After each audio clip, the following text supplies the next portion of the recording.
Well, thanks for joining me, Morgan. I know how busy you are, and we're all small business owners in this industry, so we know your time's precious, but hearing these stories is always really useful to other advisors like yourselves. So thanks for joining me and the team. And I guess before we sort of talk too much about tech and software, I was keen to hear about your origin story because I'm not sure too many people wake up wanting to be financial advisors. It's not something kids tend to talk about, but I'm keen to know how you ended up in the industry. It's an interesting question, and thank you for having me. I'm more than happy to join today. Yeah, it's an interesting one. So I actually did very well in maths and science at school, and I think at that time it was if you're academic, you go to uni. I didn't really know what I wanted to do at uni, and so I just picked something I was reasonably okay at school, which was biology. So I actually have done most of a biology degree, and I got about 2 years, 2.5 years into that, and just thought this isn't my career. Have a very, very supportive family, and I just remember the conversation with dad, and he was just all about do whatever you want, just don't waste your potential. And, obviously I had some guilt about thinking these guys have supported me in this uni venture, which I'm really hating. Anyway, I took some time out and was just working in hospitality jobs. I was probably 18 or 19 at the time, I think. And a friend of mine had a role they needed to fill in a financial planning practice. And she said, we're really stuck. We need someone for 3 days a week in admin. Like, can you help us out? And I thought, yeah, that's all. Happy to do that. So I walked into that practice not knowing anything about financial advice. And the minute I got in there, I just thought, what is this whole career? It was I'd never heard of it, probably like most people back then. So it was really just one of those things. The universe just popped that in front of me, and the rest is history. Really, from there, I started studying what I needed to fairly quickly, within about 6 months, and then I think it was about 2 or 3 years later, I'd worked through paraplanning roles, and then I got licensed, first licensed back in 2008. So that was my entry in. And I feel very lucky, actually. There's still a lot of people that I talk with today that just haven't found their thing, which is, yeah, I feel very grateful that I found mine very early and still love it. But it was just by accident. Yeah, I think people they're often clearer on what they don't want to be than what they do want to be. I was a bit like you. I was a law school Yeah. dropout. And I remember I had a very Yeah. support. My dad was really happy. He said, look, just do what you want to do. And as long as you don't waste your potential. I think my mother was pretty devastated as someone wasn't a law student anymore because back in the 90s, that was sort of, what you aspired to be. But I just knew it wasn't me. And I kind of, similar journey to you, fell into paraplanning because I just needed a job. But I think sometimes professions or vocations find people rather than the other way around. So, um, I'm glad you did because we have a huge shortage of advisors now. So I think you've chosen wisely either way. Me? Yeah, I agree. It's been a journey. And I guess you've sort of transitioned through a whole variety of roles, and I think that background's great as an advisor because you probably have a real appreciation for what your support staff need to deal with and work through. But I am keen to touch on that. I guess that critical part of the journey where you decided to become a business owner. So could you just talk me through how Mm. that transpired and how it's gone? I mean, you're a number of years into it now, but yeah. Yeah. I always have this running joke that if you know how hard something's going to be, you probably won't do it. And I was not naive, like I knew that I wanted to have a business. I had spent a lot of time in environments where other people were making quite important and big decisions on our behalf. And by that, I mean when you're in a big organization and whilst they're mostly for the greater good, like you are still there's an element there where you just need to do what is put in front of you and you don't really have a lot of input into systems, how you want to run your business, how you want your clients to feel, what support you have. And so I think just being in a couple of different environments, that became really clear to me that I wanted to be able to curate a certain environment for me as the advisor, but also my staff and our clients, most importantly. So I think it was an easy decision for me in that because I wanted to have kind of control over that, the way that I needed to do that was to have my own firm. And it was quite a fair way into my career. Like I had, I'd done my time in different businesses and different structures. So I was very ready for that to happen. I did take some time out. There was a period there where I needed to decide whether advice really was the career that I was super passionate about. I had, lost my spark to a certain degree, and I just thought this is my really important time here. If I'm going to go into a business, I need to make sure that this is the career for me. And that time out, which I think was about 12 months, I did some work with a big auditing firm, so it was still in the industry and was on the other side of the fence for a little while, doing some compliance and auditing work. But it became really clear to me quickly that I respect that space, but also I missed advising very much and missed the clients very much. So that was the decision making process. It was just a little pause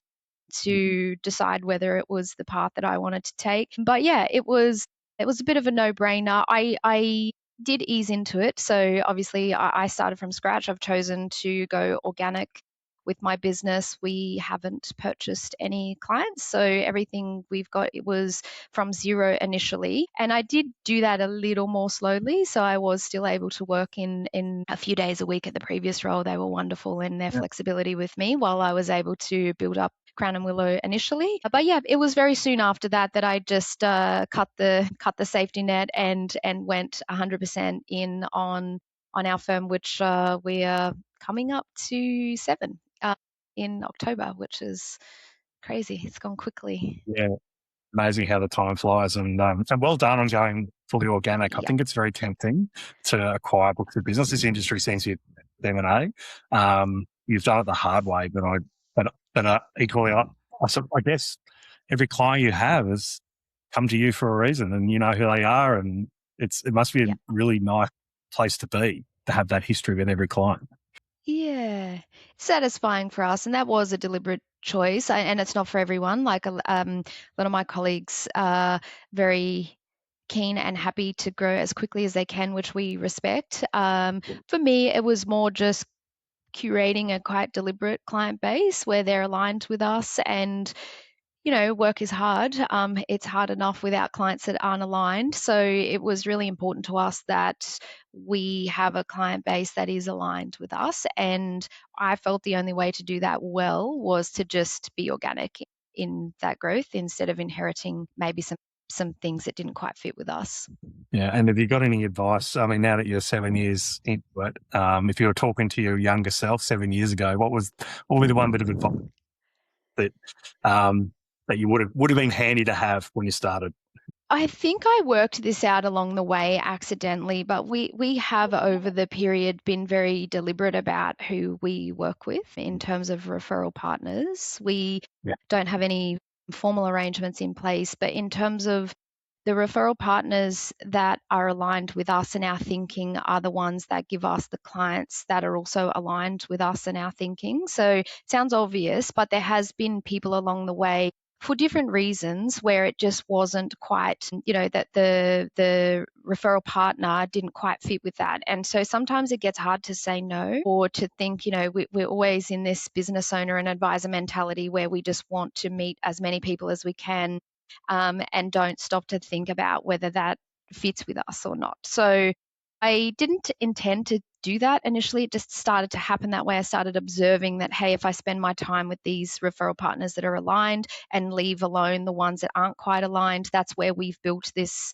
really wonderful client base that make our jobs very easy. It's ironic, but that's actually my learning. So we're in our 6th year for Nura, and I'm probably the one on the team that needs to work the most at saying no to people and no to certain things that I just want to perform. Yeah, and so, but it's counterintuitive, I suppose, when you're trying to grow a business. You're so hungry, you just want to. Everything's an opportunity in your eyes, So yeah. Now let's talk about tech. Because I'm sure you've been on the tools, both in the back office and now front of office with the clients, and you have a team with tech. So I've commonly said that, when I started as a paraplanner in Suncorp Bank in 2000, we were working with some old software that was DOS-based. We had some big Word templates that we use. And I commonly said before we sort of started on our current venture that not a lot had changed in the industry in my eyes in those sort of 20 years. The industry was still quite manual. Was that your experience of tech from your background? Yeah. Very much so. Very much so. I remember at my first role, I kind of came up through the paraplanning ranks and trying to get it was still, we were using XPLAN back then, to try and get some code writing, a few bits and pieces to pull out a risk profile in a reverse fact find was crazy. It just took so much effort, and everything was heavily manual for us back then. And for a good while, you make a good point. It was for a good while. Yeah, it seemed to me like we've innovated a lot as an industry in platforms and products and those things, but the tech has been a bit unloved. And there's probably a few reasons for that. But just talk me through what tech do you use? I mean, obviously we know you use Advice Designer, but what other tech do you use at Crown Willow? We are using, so XPLAN is our main CRM, and we're particularly keen on their modeling tools. So from an advice perspective, I just really enjoy XTools Plus. We have used other things in the past. A few of those are redundant now, but XPLAN kind of is a mainstay in there. We also haven't explored too much further than that, and sometimes I think you can get complacent sometimes and busy, and you just think this is what we're using. It's still, XTools Plus still serves us very well for now, but that's our main CRM. We're using Monday for our workflow system, which I think is another nice piece of software that we've enjoyed. Less exciting, I suppose, but really functional for us is Calendly in terms of diary management and online bookings.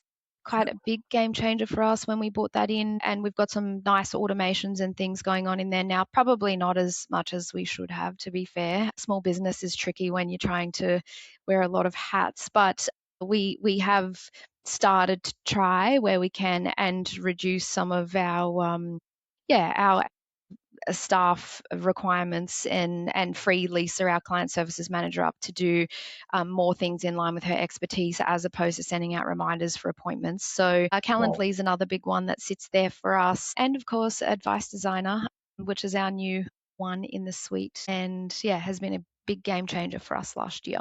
Well, just nice to hear. And I'm interested in that tech you use. I actually, we have a tech consulting business as well, and Monday.com comes up a lot. Actually, I think it's a real sleeper for people who use, for some, I think because it's ease of use is great, and actually something even we're using inside Finura in our project for our projects and workflow and things like that. So, which is interesting. Yeah. I guess I do want to sort of pick on the XPLAN piece a little bit because that's something we hear a lot, and I guess we've often had people going, can you integrate with other tools and other things, but integrations are complicated, and particularly in our world. And I guess, but I'm keen to know from your perspective, is the XTools modeling piece itself, do you find because it's just so comprehensive, that's the main reason you stick with it, because of its breadth and power? Yeah, I believe so. And it's also what you know to a certain degree. I've been using it for many years now, but the modeling for me is an integral part of the advice process. And sure, we need the documents and we need the things to, tick compliance boxes and relay our advice in writing. But for me, everything is underpinned by the modeling software. And so I haven't really, to be quite honest, I haven't tried any more modern or newer pieces of software, modeling software in the market, to be quite honest. So it's been XPLAN. Before that, we were Coin, but that has predominantly been my experience. So that's not to say that I've done a broad scan of the market and that's my ultimate choice. It's more just we're happy with what it produces. Definitely the breadth, so the ability to model quite complex situations and be able to then pull that out in some simple outputs. I think the clients don't need the complexity, but we do, if that makes sense. So just being able to bring that back to a more simple visual level, which is also what we love about the integration with AD. Right. And so I'm really, mindful of that for a small business to think about implementing another bit of tech into the stack. It's got to be a thoughtful decision. So I'm just keen to understand, I guess, what were the main things that kind of made you hit the yes button to go through the process of implementing Advice Designer? What was the main thing you thought it would give you, and has it delivered that? It's a really good question. It's an easy one for me to answer. We really got into a bit of a knot with our paraplanning process from start to finish in terms of the templates and the efficiencies. I like a certain level of customization, and that document really is an extension of the discussions that we've had. And yes, I know it's a compliance piece, but more for us, we're using it as the kind of extension of the advice discussion, but also for us internally to refer back to. So for me, the statement of advice is not just for the client. It's, if it's well written, it's a really good tool for us internally, both from a client services perspective in having very clear structure about what we're recommending and therefore what Lisa needs to prepare for, but also then year on year, because we do have obviously a quite a large ongoing client base, that it's a very clear source of what we've done and why, but also the modeling, the assumptions, and it just helps us with efficiencies when we're going to do that again on year 2, year 3, year 4. So the customization piece is very important for me in that I would never take a cookie cutter approach for efficiencies over what it's delivering us at the other end. And sometimes I think that, we got to a point where that started to become really inefficient. And there is a balance, there's a happy medium there where you still want all of those things, but you just can't do that to the level of just, crazy inefficiency where you're editing in Word because we just really didn't have the templates or the systems that we needed to. And I think I was thinking just a moment ago when you were talking about your evolution and saying no to people. I think for me, we grew from like a startup to a growth kind of mid-sized business quite quick, and it can be easy to still have that founder mentality, that small mentality where it's, I've still got heaps of time to do this, like I can do this, the way I want and a little less efficient, because that's a luxury we had when we first started and we weren't as busy. But I think that caught up on us quite quickly, where we were getting much busier than we had anticipated, but we were still, working with this crazy manual process on the paraplanning side. So it was we were crying out for a different solution and probably needed it a couple of years before we did, to be really honest. And it's just one of them things. We're busy, we've still got to keep the wheels going, we've still got to deliver advice, who's taking time out to go and research other solutions. So one thing leads to another, and a year becomes 2 and you think, this is crazy what we're doing here, we need help and we need a different solution. So we were very happy to hear of Advice Designer, and we were searching for help and efficiencies without having to forego our vibe and our customization, and us still being able to put some things in there that felt like us, as opposed to just a quite a rigid template. Yeah, I think that's been the real trick we've tried to navigate is, and because I've noticed over the years, a lot of advisors have built their own tech and they can't help but put their own DNA into that tech of how they want to deliver advice. And that's okay for people that align to that. But we have to be quite neutral and agnostic in that, and effectively give the artist the canvas to do what they need to do and the efficiency, but not let the tech dictate the outcome. And so that's probably why we quite deliberately said no to other modeling things and other things people really would love us to do with our product, because we don't believe it's our job to get in the way of the advice process itself. It's just to streamline it where possible. Yeah. So we're not going to be for everyone on that point, but at the same time, I truly believe that the majority of advisors think like you, that they want to ultimately still be in control of the end result. But they certainly don't want to dust 20 hours to get there. It's probably the guidance. Yeah. Yeah. Totally. And just tell me, because the paraplanners and your team are an important piece of the process. So what's the journey been like to, get Advice Designer working and get them on the journey to change? Yeah. A few things. So, one, the team is very open-minded. So, my team, that is. I think when you're bringing in new systems or new processes, it helps very much if you have an open-minded team, and they can see why. So, I never had to deal with any objections internally. We're all on the same page and very keen to get a solution. So, that was easy from my point of view. In terms of the integration, obviously, when you're moving into a new piece of software, tech, like anything new, new systems, there's an element of you need to be realistic about the fact it is going to take time. And you have to be prepared if you want to have a good go at it to make sure that you respect it enough to give it enough time to be able to bring it into the business. So I think we were also realistic about the fact that we're going to have to spend quite a bit of time. We're going to be off the tools and into this to make it work. So there was a lot of initial time spent, but it was very fruitful. It was easy for us to make that decision because we knew what we were, where it was going to take us, and that our time and investment of our time was well spent. So that process was labor intensive to a certain extent, but we also wanted to make the most of it and we wanted to do it properly. And then we had wonderful support, obviously, from your team to be able to make sure that we had adequate training, we could access your team whenever we needed to, multiple follow-up sessions and any questions that we had away from the initial demo. And when we're kind of sinking our teeth into a couple of live cases, and the team was so fantastic in being able to give us answers. We're running a shared Google Sheet, actually, which you may or may not have seen, where we were just dropping notes in and people were writing responses so that we could get either it was as we learnt more, we figured out how we would answer that, or your team would come back to us with information. And so I think it was an easy integration from the fact that we had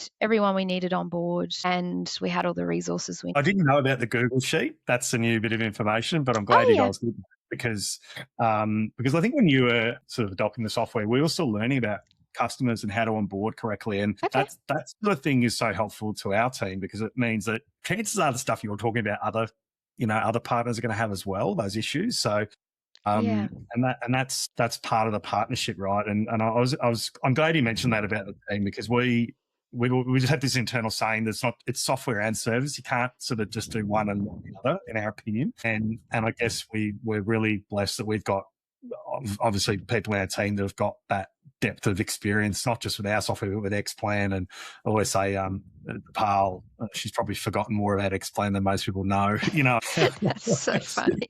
But it's hard to find that in software, because a lot of people, even in advice tech, they don't have the hands-on experience, right? That's the key bit. The missing link.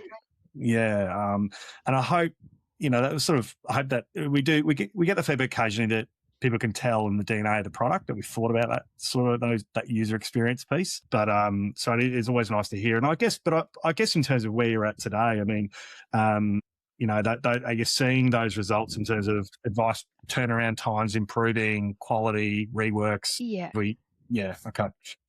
Very much so. I mean, if I were to guess, it would be a very close guess that we would have halved our production time on an advice document quite comfortably. In some cases, it would be more than that. So we're still I think we've been using for maybe 6 months properly. And we got to a point where we learned the system and we were producing things on there that we were happy with. We're now taking it to another level where we're just adding in some more customization. We're using the quick text more so that we can cut down that time further. And look, a lot of the time, to be quite honest, is in our prep. So the advice designer element itself is very swift in terms of once we import the well solvers and the modeling and we've mapped out our advice outside the tool, which is usually how we will work. We'll just drop some key thoughts so that when we get into the writing in Advice Designer, we're nice and clear on what we're wanting the document to say. So with all of that prep, that is easily where the majority of our time is spent in the the paraplanning stage, and then Advice Designer itself has been very quick. Like I've done a couple just to make sure, one, I know still where we need to make improvements, like on our templates and things, but also I like to be across it, and very quick. Like I think I was about an hour and a half in the tool itself for, it was a simple one. It was a review SOA, but it had lots of elements to it. So I was very impressed with that. Yeah, the efficiency is definitely there, and what we were desperately seeking. And do you engage much with the presentation layout side of it, the digital HTML version? Sadly, no. And sadly, no. That's not a conscious choice either. That's more just probably out of, we were just getting up and running, and that started to drop behind. We probably put all of our effort into getting the documents out. But I'm very keen, now that we are comfortable with that, to explore the presentation feature, because it's one of the things I remember seeing in the demos that we were really keen on. Sadly, I can't kind of give you too much feedback on that from my point of view, but keen to get really that up and running. You're not alone. So we're finding that the usage of our SOA pieces sky high, like we get the data every day, but the digital side's quite low. And I just feel that's just an industry issue, a change management. And what other partners have told me is that, we were just so happy to solve the SOA problem that we're kind of happy with that for now, but we will move eventually into the space. So I think, and we are releasing some new functionality this week, actually, which you probably don't know about. So we will give users the ability to put more SOA-like content into the digital presentation if they want to. So product replacement and basically all the pieces that make it an SOA. So we've had a lot of feedback from our IFA partners, particularly saying, you know what, if I just added this and this, the digital layer is, for simple advice, is pretty much my SOA. So that'll be interesting to see in the wild what people do with that, and do they want to move that way? But for some, they'll still stick to the old tried and true, and that's okay. But it's probably going to, and it may just depend on the clients. Clients might like that more digital side, and I think, but I think over time, I think that will get used more and more, that digital side. Maybe eliminate the document, give the option to do that if that's what they want to do. The thing I love most about the tool is that we've got the choice. So if we want to use it in that way, we can. And I think that's what we enjoy the most, is that we've probably come from a position where we didn't have any choice. There wasn't a lot there in the first place. But just that level of, if we want to, we can, I think is, it's a wonderful feature for us. I think where we'll get used is our newest release, which is launching this week, is our review module. Now I believe DePaul's given you a peek, actually. Had a little sneak peek. Okay. So that's obviously, for those that are listening, going to take it to another level where you can actually provide your annual review to your client using all the portfolio data inside of XPLAN. So I was just keen to understand from you, is that something you want to do pretty quickly, because it's going to be pretty efficient and look pretty good, I hope. So what was your first impressions anyway? How are we going? Very excited. I think the reviews are things typically the industry has neglected. We put all of our effort into onboarding initially, and that first document, and that naturally is where a lot of effort goes.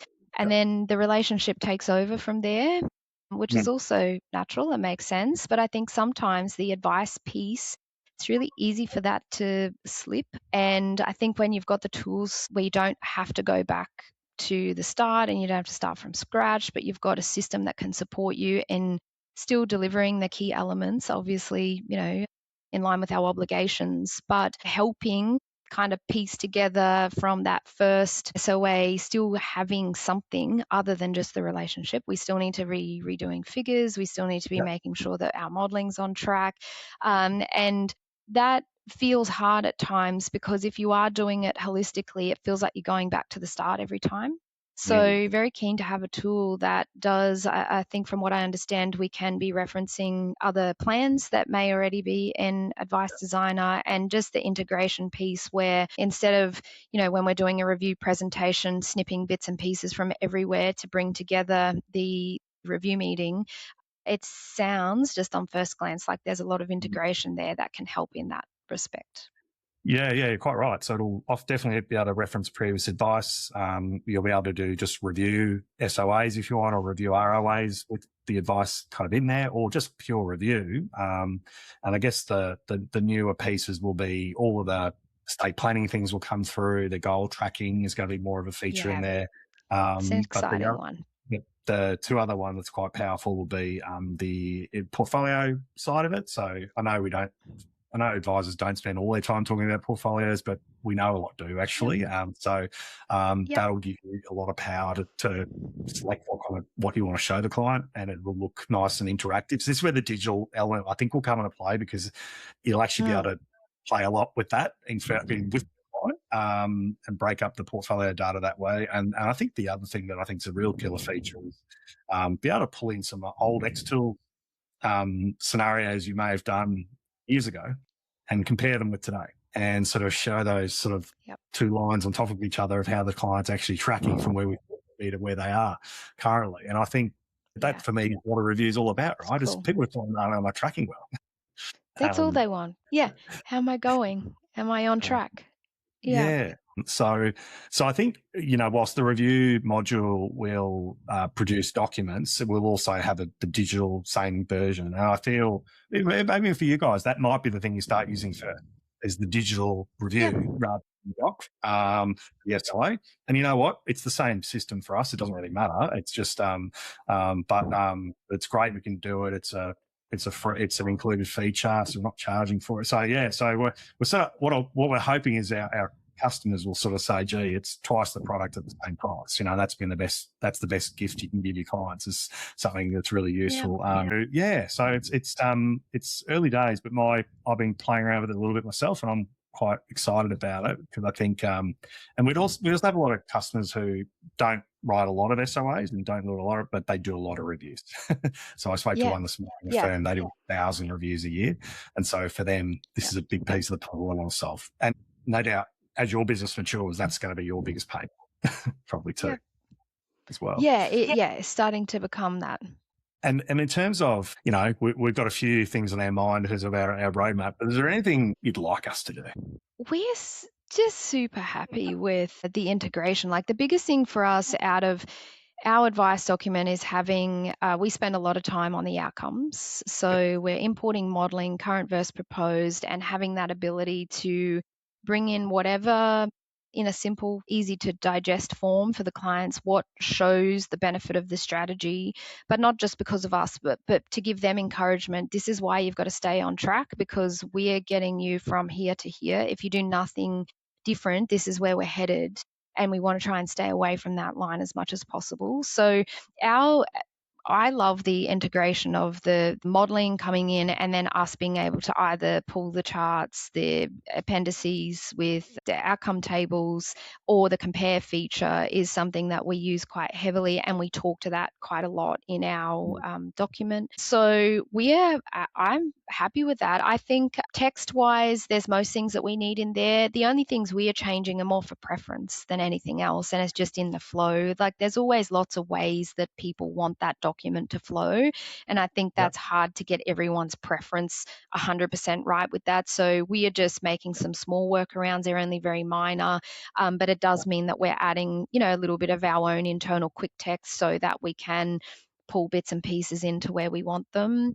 So I'm super happy. I don't actually have it, and it may be because we came from such a such a out of control state that we're just very easily pleased. But no, everything that we need is in there at the moment. Maybe some additional wording. I don't know, this may have changed, but I think we don't do a lot of industry funds, but like sometimes they're very suitable for a particular reason, or, majority of our client base is on platform, but there is the odd time where we're retaining products for certain reasons. So I think from memory, the text was a little light on, and that may be just more from, feedback from other users in that they're not using that particular area of industry funds, but just some more wording on the big ones. I think we've started making our own wording on those. I think, don't quote me on that.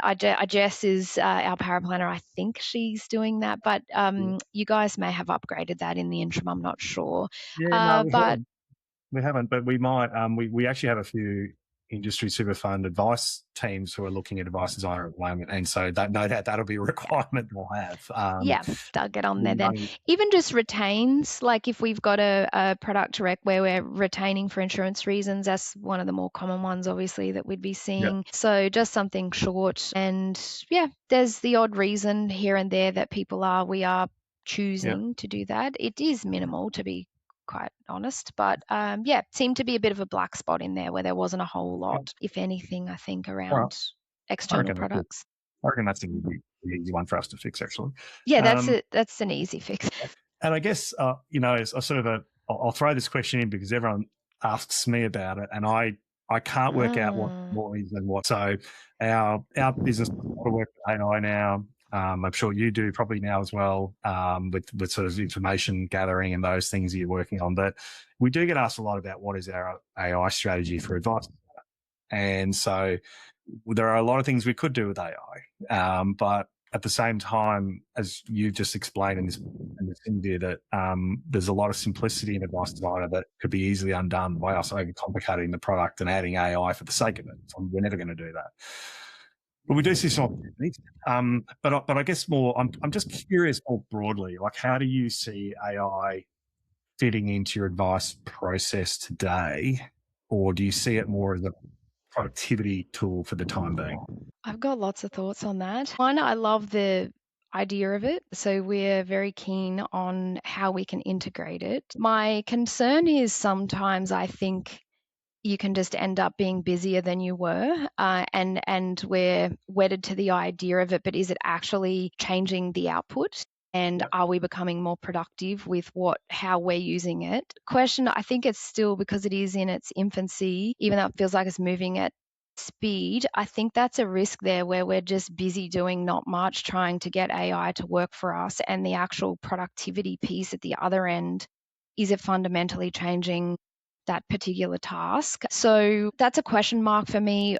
The other big thing is data security. I would love to be able to just dictate a file note, put it into an LLM and get that to spit out in with my rules how I want that to go. But just in our industry in particular, I find that hugely challenging for us, and I don't really know how to get around that. And so people's data, and we hold so much information on a client, and I think there's probably people just, even without realizing, feeding all this information with the best intentions, but not realizing that then that's out there in the broader public, which frightens me quite a bit. So I would love a way that we can do that in a nice, secure, safe space, because it is very powerful. The thing that I have heard over the last couple of days at a conference I was at is also making sure that you still remain the expert, and that the AI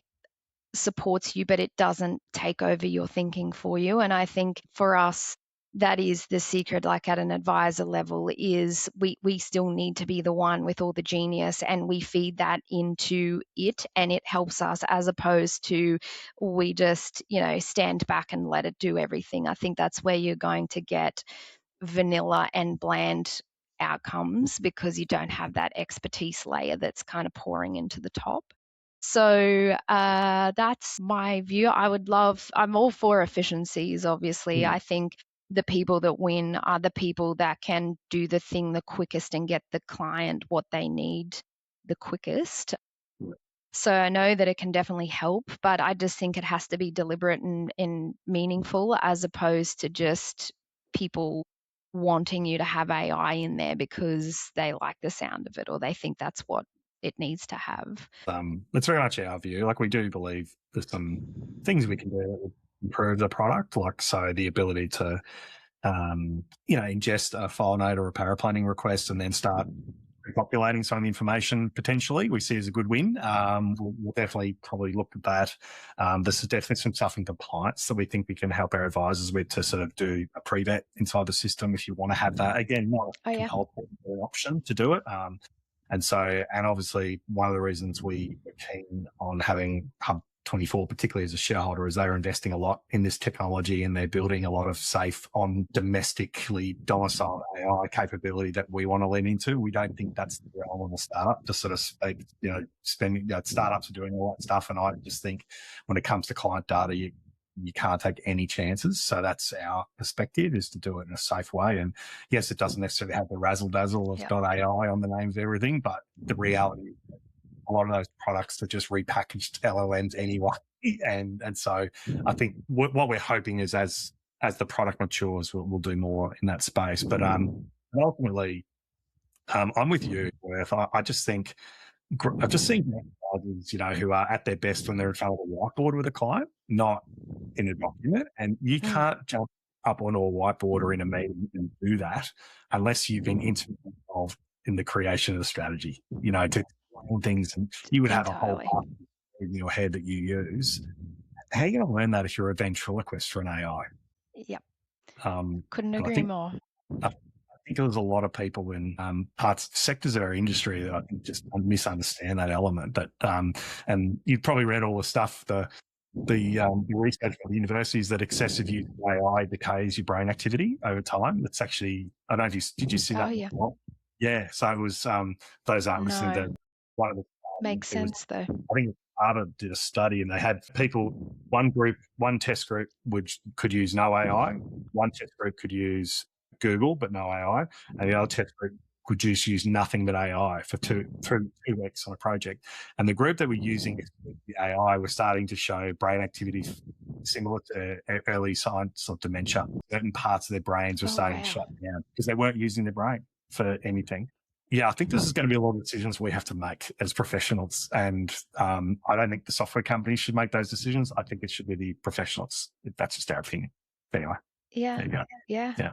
Well, Morgan, that's been a really great chat. I guess final thing, any sort of you would leave just for your fellow advisors, your fellow business owners, about what you're looking forward to for your business or the profession the next couple of years? What do you see as the growing opportunities? I find that whole future extremely exciting for us. I mean, it's no surprise that there's very little advisors and lots of clients that need our help. So I think it's a wonderful time for us to be able to share what we know with lots of people. I think the challenge that we've always had as an industry is just efficiencies and the time and cost that it takes us to do that.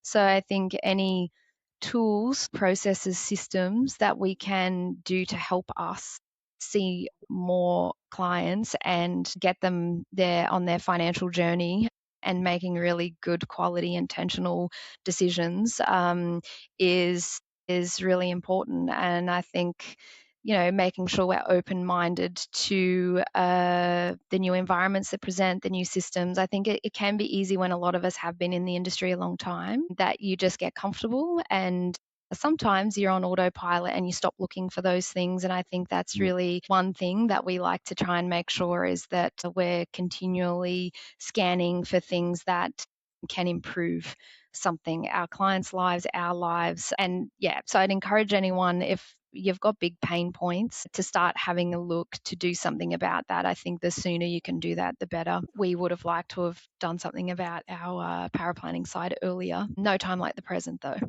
Yeah, good advice. Good advice. Well, thanks very much, Morgan, for your generous sharing and openness. I hope other advisors listening can take some lessons from that, and always appreciate your feedback and your support for our business, and really keen to check in with you in a few months' time and hear how review design is going, and hopefully getting using some of those digital elements as well at some point would be great. Yeah, yeah. I'm committed. Yeah, it's on camera, so I need to do it. Yeah, it's been a pleasure. Yeah, I really appreciate sharing thoughts. Great.